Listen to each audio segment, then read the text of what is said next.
প্রিয় শিক্ষার্থী বন্ধুরা, ইংরেজির আরও একটি নতুন ভিডিও লেসনে তোমাদের সবাইকে স্বাগতম।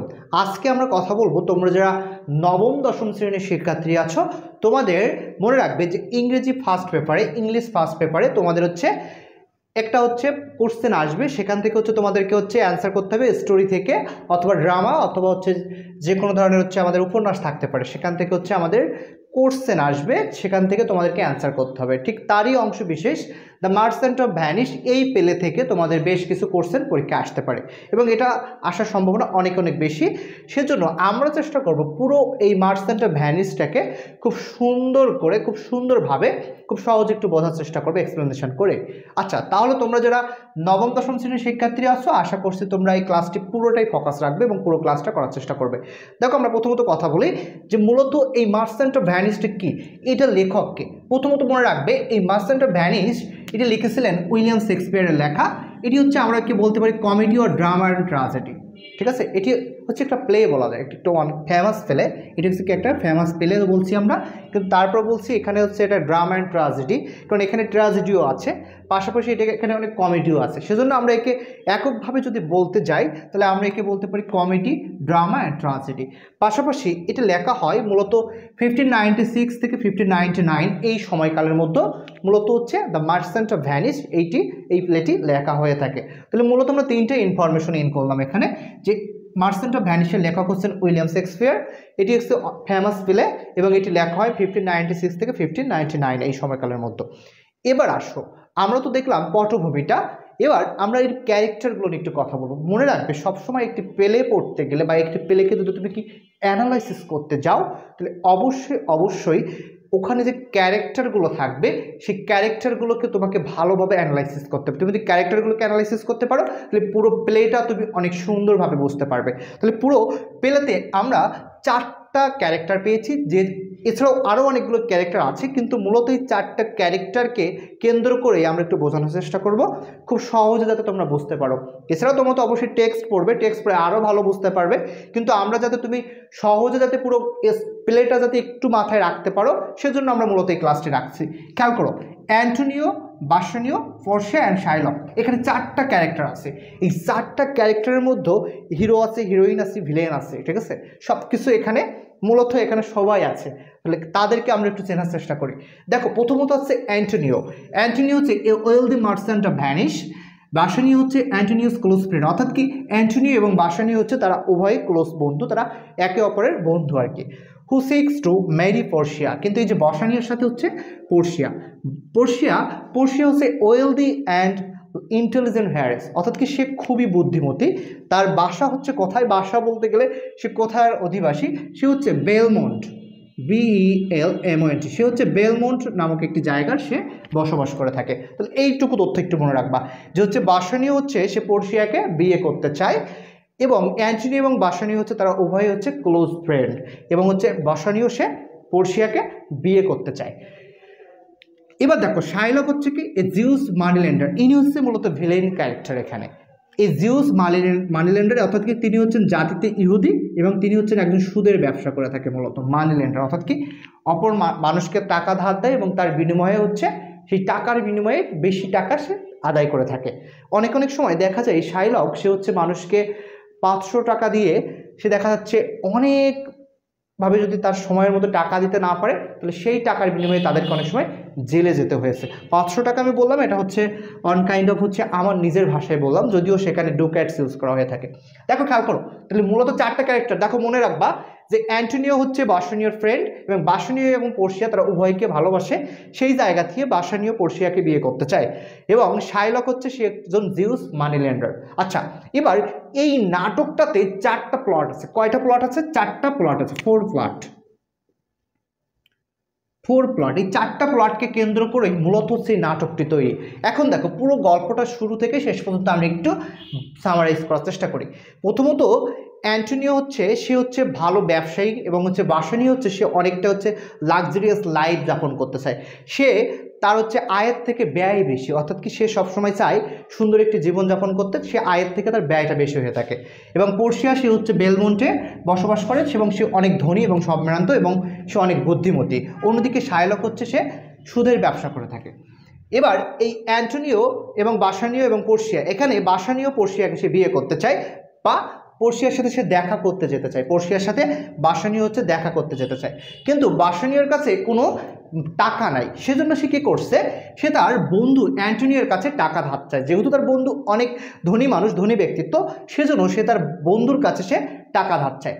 অ্যান্টোনিও তার বন্ধুর কথা শুনে তাকে সে টাকা ধারও দিতে চায়, বাট একটা পর্যায়ে যে দেখা যায় অ্যান্টোনিওর জাহাজগুলো এখনো পর্যন্ত তার কাছে ফিরে আসেনি, সেজন্য সে কিছুটা বিপাকে পড়ে যায়। এজন্য সে বলে যে অবশ্যই তার বন্ধুকে টাকা দেবে, বাট হচ্ছে সে হয়তো অন্যভাবে ম্যানেজ করতে হবে। এখন এই ম্যানেজ করার জন্য তাকে হচ্ছে শাইলকের শরণাপন্ন হতে হয়, শাইলকের শরণাপন্ন হয়ে তার বন্ধুকে টাকা দিতে হবে। এবার সেখান থেকে অ্যান্টোনিও হচ্ছে শাইলকের কাছে আসে, শাইলকের কাছে এসে সে হচ্ছে 3000 ডুক্যাটস, মনে রাখবেন 3000 ডুক্যাটস, সরি 3000 ডুক্যাটস, এই যে 3000 ডুক্যাটস ধার করে, কার কাছ থেকে ধার করে? শাইলকের কাছ থেকে। কিন্তু শাইলক ছিল অতি সুচতুর ব্যক্তিত্ব, যে কারণে সে কী করছে, সে হচ্ছে অ্যান্টোনিওকে হচ্ছে টাকা তো ধার দিয়েছে অধিক সুদে, পাশাপাশি সে হচ্ছে শাইলককে আরও শর্ত প্রদান করে যে নির্দিষ্ট সময়, অর্থাৎ কি সে এখানে একটা টাইম বাউন্ড করে যায় 6 মান্থ, এই সময়ের মধ্যে সে যদি হচ্ছে তার এই সম্পূর্ণ 3 ডুক্যাটস যদি পরিশোধ করতে না পারে, তাহলে তার শরীর থেকে 1 পাউন্ড ফ্লেশ, মাংস কেটে নেওয়া হবে। 1 পাউন্ড ফ্লেশ কেটে নেওয়া হবে কার শরীর থেকে? অ্যান্টোনিওর শরীর থেকে। তাহলে এখানে আমরা মূলত দেখতে পাই যে হচ্ছে অ্যান্টোনিও তার বন্ধুর জন্য শাইলকের কাছ থেকে টাকা ধার করে, যেটাকে আমরা এখানে কি থিমের মধ্যে দেখুন, ফ্রেন্ডশিপ অ্যান্ড স্যাক্রিফাইস, যেটাকে আমরা বলছি এখানে ফ্রেন্ডশিপ অ্যান্ড স্যাক্রিফাইসের মধ্যে আইডেন্টিফাই করার চেষ্টা করছি, ঠিক আছে? অর্থাৎ কি বন্ধুত্ব এবং হচ্ছে আত্মত্যাগ। এখানে হচ্ছে বাসানিও জন্য হচ্ছে অ্যান্টোনিও তার শাইলকের কাছ থেকে টাকা ধার করে নেয় তার বন্ধুকে টাকা দেওয়ার জন্য, এবং বাসানিও এবং পোর্সিয়া তারা উভয়কে ভালোবাসে এবং তারা দেখা করতে যেতে চায়, সেজন্য হচ্ছে বাসানিও অ্যান্টোনিওর কাছ থেকে টাকা ধার নিয়ে দেখা করতে যায়। কিন্তু সবথেকে সমস্যা হচ্ছে যে অ্যান্টোনিও টাকা ধার নেওয়ার সময় একটি শর্তে রাজি হয়, একটা কন্ডিশনে, যে 1 পাউন্ড অফ ফ্লেশ, সে যদি নির্দিষ্ট সময়ের মধ্যে যদি টাকা পরিশোধ করতে না পারে, তাহলে সে তার শরীর থেকে 1 পাউন্ড ফ্লেশ সে দেবে। বাট একটা পর্যায়ে দেখা যায় অ্যান্টোনিওর জাহাজগুলো নির্দিষ্ট সময়ে আর ফিরতে পারেনি এবং হচ্ছে তার সেই টাকাগুলো পরিশোধ করতে অনেক কষ্ট হয়ে যায়, সেজন্য সে তার শর্তভঙ্গ হয় এবং শাইলক সেই সুযোগটা কাজে লাগায়।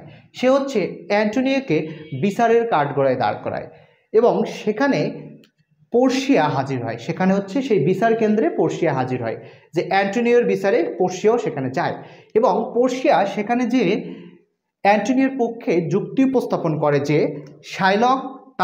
শাইলক হচ্ছে অ্যান্টোনিওর শরীর থেকে মাংস নিতে পারবে, কিন্তু কোনো কোনো রক্তপাত ছাড়াই হচ্ছে তাকে হচ্ছে শরীর থেকে মাংস নিতে হবে, যা ছিল শাইলকের জন্য এটা এক প্রকার কমেডিও বলা যায়। এখানে মূলত কমেডির সৃষ্টি হয়েছে, বাট এইখানে পুরো যদি একটু খেয়াল করি আমরা, তাহলে দেখতে পাবো যে হচ্ছে পুরো যে হচ্ছে এই যে 3000 ডুক্যাটসের বিনিময়ে এবং 1 পাউন্ড অফ ফ্লেশ সব কিছুর বিনিময়ে যে হচ্ছে বিচারের কাঠগড়ায় দাঁড় করাইছে, কিন্তু পোর্সিয়া এখানে বলে যে হচ্ছে তার শরীর থেকে মাংস নিতে পারবে, কিন্তু কোনো প্রকার ব্লাড ছাড়াই, অর্থাৎ কি রক্তপাত ছাড়াই তাকে মাংস নিতে হবে। তখন হচ্ছে এই যে শাইলক, এই যে ব্যক্তিটি, ইনি খুব বিপদে পড়ে যায় এবং হচ্ছে সর্বশেষ তিনি বিচারে হেরে যায়। কিন্তু এখানে দেখা যায় মূলত কি থিমের মধ্যে জাস্টিস অ্যান্ড মার্সি। এখানে পোর্সিয়া সে হচ্ছে মার্সি, অর্থাৎ কি সে হচ্ছে ক্ষমার চরিত্রে হচ্ছে অভিনয় করেছে, এবং অন্যদিকে জাস্টিস সবসময় শাইলক হচ্ছে জাস্টিস, অর্থাৎ কি সে সবসময় বিচার চেয়েছে, কঠিন বিচার, এরকম একটা পজিশন সে ক্রিয়েট করে, এবং মার্সি ক্ষমা প্রার্থনা করেছে কে? এখানে হচ্ছে আমাদের পোর্সিয়া সে তাকে অনেকটা ক্ষমা করেছে, অর্থাৎ কি কোনো প্রকার কঠোরতা ছাড়াই এই যে ক্ষমা যে একটি মহৎ গুণ, এটি প্রদর্শন করেছে এখানে আমাদের পোর্সিয়া। ঠিক অন্যদিকে এখানে জাস্টিস বা হচ্ছে বিচারের যে কার্যক্রম, সেটি মূলত কাজ চালু করেছে হচ্ছে আমাদের শাইলক। সে হচ্ছে কঠিন বিচার চায়, কার বিচার চায়? অ্যান্টোনিও, কিন্তু শেষ পর্যন্ত হেরে যায়, কিন্তু সেখানে হচ্ছে মার্সি প্রদর্শন করে হচ্ছে পোর্সিয়া। এবার আসি এখানে ফিমেল ইন্টেলিজেন্স অ্যান্ড স্ট্রেংথ, এই বিষয়টার আইডেন্টিফাই করেছে হচ্ছে পোর্সিয়া, কারণ তার এই বুদ্ধিমত্তার কারণেই মূলত কিন্তু এখান থেকে অ্যান্টোনিও বেঁচে দেয়, তার শরীর থেকে কোনো প্রকার মাংস তাকে দিতে হয়নি। এই ফিমেল ইন্টেলিজেন্সটা এখানে মূলত হচ্ছে মেইন ফ্যাক্ট। আচ্ছা, এরপরে আসি ওয়েলথ অ্যান্ড গ্রিড, এবং সম্পদ এবং যে লোভ, এই যে শাইলকের যে ক্যারেক্টারটা এখানে মূলত আইডেন্টিফাই করছে। তাহলে মূলত হচ্ছে কি থিম হচ্ছে অ্যান্টোনিও এবং বাসানিওর মধ্যে যে ফ্রেন্ডশিপ অ্যান্ড স্যাক্রিফাইস, তারপর হচ্ছে জাস্টিস অ্যান্ড মার্সি, এই ক্যারেক্টার দুইটা হচ্ছে পোর্শিয়া অ্যান্ড শাইলক। ফিমেল ইন্টেলিজেন্সও ছিল পোর্শিয়া এবং ওয়েলথ অ্যান্ড গ্রেড এই ক্যারেক্টার হচ্ছে শাইলকের মধ্যে। অর্থাৎ মূলত যদি আমরা মার্সেন্ট অফ ভ্যানিসটাকে যদি আমরা সুন্দরভাবে এক্সপ্লেইন করার চেষ্টা করি বা অ্যানালাইসিস করার চেষ্টা করি, তাহলে আমরা মূলত এই 4টা থিম এখানে পাই। এখানে লাভ অ্যান্ড ম্যারেজের ব্যাপারটাও আছে বাসানিও অ্যান্ড পোর্শিয়ার মধ্যে। তারা উভয়কে ভালোবাসে এবং হচ্ছে বাসানিও শেষ পর্যন্ত টাকা ধার করে দেখা করতে যায়। এই যে মূলত সব কিছু মূলত এই যে বিষয়, এই বিষয়টা হচ্ছে 4টা পার্টের মধ্যে এই থিমগুলোর মধ্যে আছে। তাহলে আশা করছি তোমরা বুঝতে পারছো মূলত হচ্ছে 4টা ক্যারেক্টার অ্যান্টোনিও, বাসানিও, পোর্শিয়ান, শাইলক। অ্যান্টোনিওর সাথে হচ্ছে শাইলকের হচ্ছে টাকা ধার নিয়ে হচ্ছে ঝামেলা হয় এবং বাসানিও হচ্ছে তার বন্ধুর কাছে টাকা ধার চায়, যে কারণে অ্যান্টোনিওকে শাইলকের ধারে যেতে হয় এবং অবশেষে শাইলক তাকে একটি সত্য প্রদান করে, যে সত্য মধ্যে হচ্ছে 1 পাউন্ড অফ ফ্লেশ দেওয়ার কথা থাকে। সব কিছু মিলে এই যে পুরো যে মার্সেন্ট অফ ভ্যানিসটা আমরা দেখলাম, সব কিছু এখানে ড্রামা অ্যান্ড ট্র্যাজেডি, কমেডি সব কিছুই আছে। তাহলে আশা করছি তোমরা বুঝতে পারছো। এরপরে আমরা চেষ্টা করব পুরো এক্সপ্লেইন দিয়ে আরও সবগুলো ভিডিও আপলোড করার চেষ্টা করব এবং তোমরা অবশ্যই কমেন্টে জানানোর চেষ্টা করবে তোমাদের মূলত কোন বিষয়গুলো সমস্যা, এবং আমরা চেষ্টা করব তোমাদের যেহেতু অর্ধবার্ষিক পরীক্ষা খুবই সন্নিকটে, তাহলে আমরা পুরো ইংরেজি যে সিলেবাসটা আছে পুরোটাই কাভার করার চেষ্টা করবো আমাদের এই ভিডিও লেসনের মাধ্যমে, এবং তোমাদের সাথে লাইভ ক্লাসও দেখাবে। সব কিছু মিলে তোমরা আমাদের সাথে থাকবে এই আশা রেখে আজকে ভিডিও লেসনটি এখানে শেষ করছি। Thank you very much for watching this lesson. Stay safe.